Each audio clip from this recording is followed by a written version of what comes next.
Growing up in Southern California, I was so naive.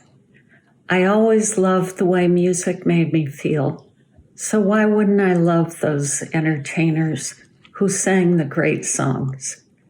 How could you not care about the people who gave you so many hours of pleasure as you sat around listening with your friends?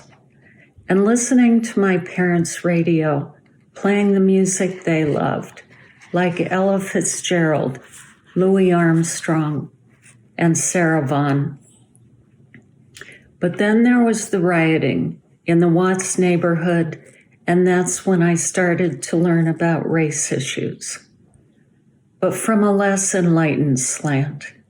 I was confused because the violence of those riots was definitely scary, causing huge fires and looting. I, however, was not getting the backstory. And that story is the same one we're dealing with today, police targeting Black drivers, to say nothing of hundreds of years of slavery, Jim Crow, segregation, and redlining. Then I heard Bobby Kennedy speak about compassion.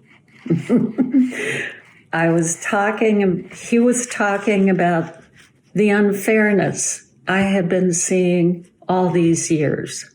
So I decided to work for him in the California primary.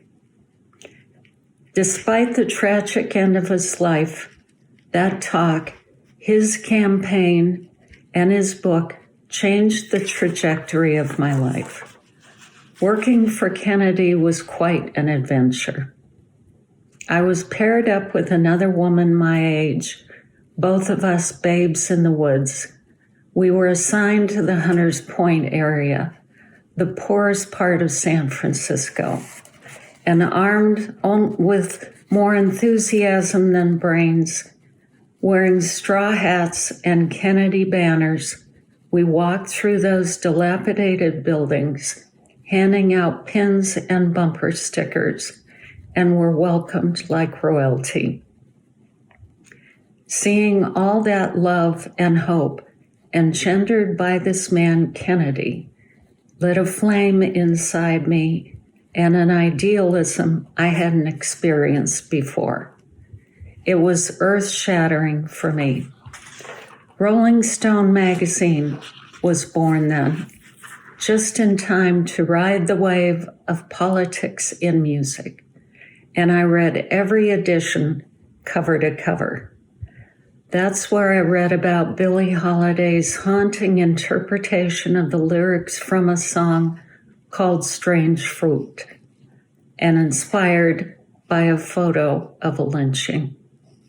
If you know San Francisco in 1967, you know it was ground zero of a great awakening, musically, politically, and culturally. Anti-war marches, the Monterey Jazz Festival, Jimi Hendrix concert, and Castro Street. And Rolling Stone kept us informed of all that was happening. Eldridge Cleaver's Soul on Ice got a great review, as did James Baldwin's The Fire Next Time.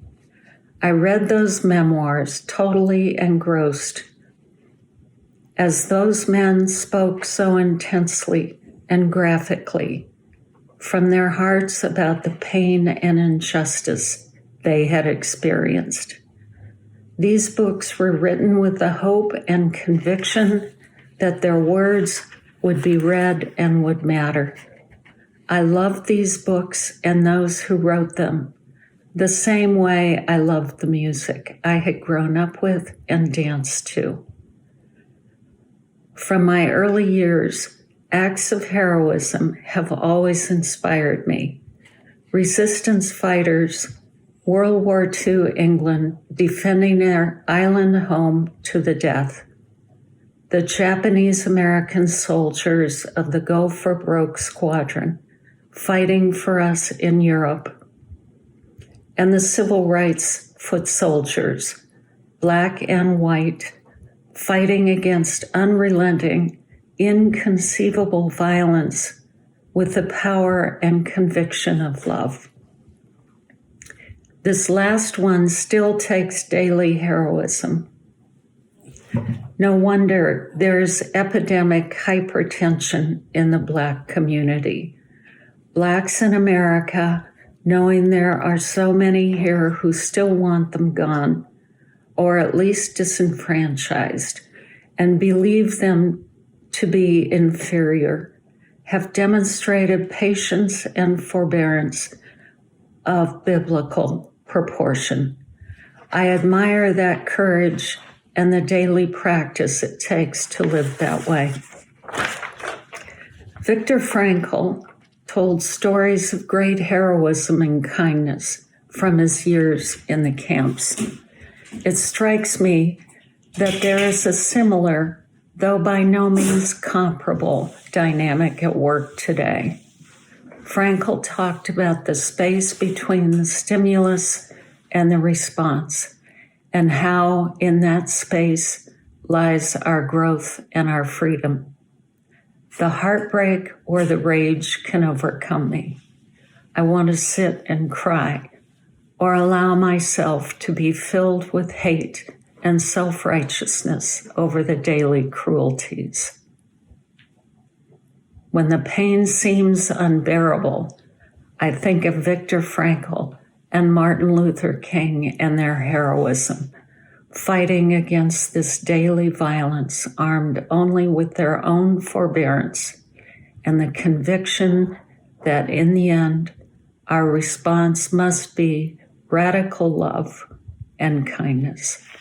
This I believe.